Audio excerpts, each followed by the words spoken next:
Hello friends माने आज ये वीडियो रे आमे गोटे इम्पोर्टेंट टॉपिक रो विषय रे जानिबा ठंडा ज्वर काश फ्लू एलर्जिक ट्रीटमेंट यही सबूर ट्रीटमेंट रो विषय रे आज आमे जानिबा। तो फ्रेंड्स माने एबे आमर सीजन चेंज होची माने वर्षा दिन सरीकी शीत दिन आसुची सेथि पई समस्त को एबे काश ठंडा ज्वर रनिंग नोज नाकरू पानी बाहरुची यही सबू जिनस बहुत देखा जाउची एबे ठीक अच्छी। तो यही सबूर ट्रीटमेंट रो विषय रे आज आमे डिटेल्स रे जानिबा। जदि ठंडा होईची ज्वर होईची काश होउची सेही टाइम रे कौन कौन ट्रीटमेंट दिया हुए डिटेल्स रे जानिबा। तो फ्रेंड्स माने आपण जदि चैनल रे नुआ आछंती चैनल को सब्सक्राइब करनियंतु एही परी मेडिसिन रिलेटेड जानकारी पाइबा पई आउ बेल आइकन दबाई नियंतु।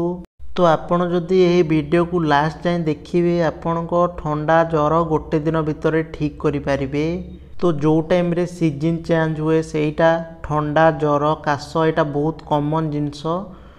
ठंडा ज्वर को जदि आपण ट्रीटमेंट न करेंगे से टाइम रे आपण को ज्वर हो जाए। तो आमे जानिबा डॉक्टर कौन ट्रीटमेंट दियंती को मेडिसिन दियंती जदि आपण डॉक्टर को देखैले तो सेईटा विषय रे आज जानिबा ठीक अच्छी। डॉक्टर को पाखु गले आपण को मेडिसिन दियंती ता विषय रे जानिबा। तो आपण को जदि ठंडा होईची सेई टाइम रे एंटीकोल मेडिसिन दिया जाए सिनारेस्ट मेडिसिन एठी आपण देखि पारुचंती किंबा आपण मेनकोल टैबलेट ए दीटा भितरु कोनोसी मेडिसिन खाई पारिबे ठीक अच्छे। आपण को जदि ठंडा होईची नाकरू पानी बाहरुची छिंको आसुची आखि पोड़ुची आखिरु पानी बाहरुची तो सेही टाइम रे आपण ए दीटा भितर गोटे टैबलेट को खाई पारिबे ठीक अच्छी। ए दीटा भितर गोटे टैबलेट को दिन को 2 थर सकाळे संध्यारे खाई सारला परे गोटे टैबलेट को खाइबे मन रखंतु। ता सहित जदि आपण को काश होउची ठंडा छिंको सहित आपण को काश होउची सेही टाइम रे आपण आ गोटे सिरप खाइबे ता सहित ऐड करिवे आस्कोरिल एलएस किंबा आस्कोरिल डी। आपण को जदि सुकिला काश होउची आस्कोरिल डी प्लस खाइबे आ जदि सेथरे छेप टाइप रो बाहरुची आस्कोरिल एलएस खाइबे ठीक अच्छी। ए दीटा भितरु गोटे सिरप खाइबे दिन को 3 थर 5-5 ml नहले 10 ml दिन को 2 थर खाई पारिबे। एटा होची एडल्ट डोज ठीक अच्छी। 18 वर्ष रु छोट छुआ को यही सिरप को देबेनी।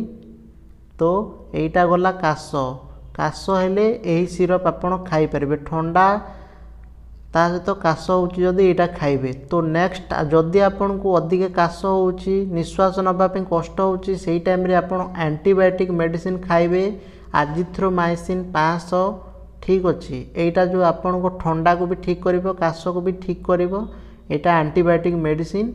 तो आपण एकु दिन को थरे खाई पारिबे खाली पेट रे किंबा खाई सारला परे।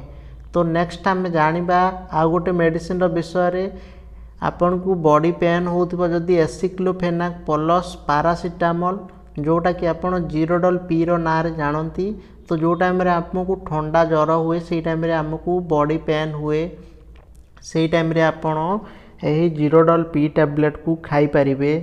तो ये जीरोडल पी टैबलेट कौन करे कि आपण को जो बॉडी पेन ताकू भी ठीक करिवो ता सहित ज्वर जदि होउची ज्वर को भी ठीक करिवो। एही टैबलेट को आपण दिन को 2 थर किंबा 3 थर भी खाई पारिबे। अधिका जदि पेन होउची ज्वर होउची 3 थर खाई पारिबे।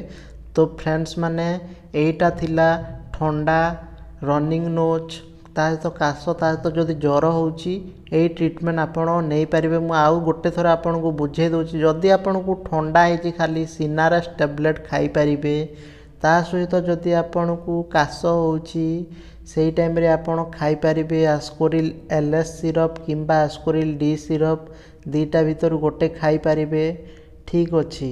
यही सिरपटा काश को ठीक करने यूज करा। जदि काश सहित आपण को जदि अधिका काश होउची निश्वास नबा पे कष्ट होउची सेही टाइम रे ता तो एजिथ्रोमाइसिन टैबलेट खाइबे। जदि आपण को ज्वर होउची सेही टाइम रे भी एजिथ्रोमाइसिन टैबलेट खाइबे ता सहित खाइबे एसिक्लोफेनाक प्लस पैरासिटामोल जोटा कि जीरोडल पी ना रे किनिबे। एही मेडिसिनटा दिन को 2 थर खाइबे। तो फ्रेंड्स माने एईटा थिला ज्वर ठंडा काश सबू जिनसर ट्रीटमेंट। जदि आपण को वीडियो भल लगी लाइक करेंगे चैनल को सब्सक्राइब करेंगे। Thank you for watching.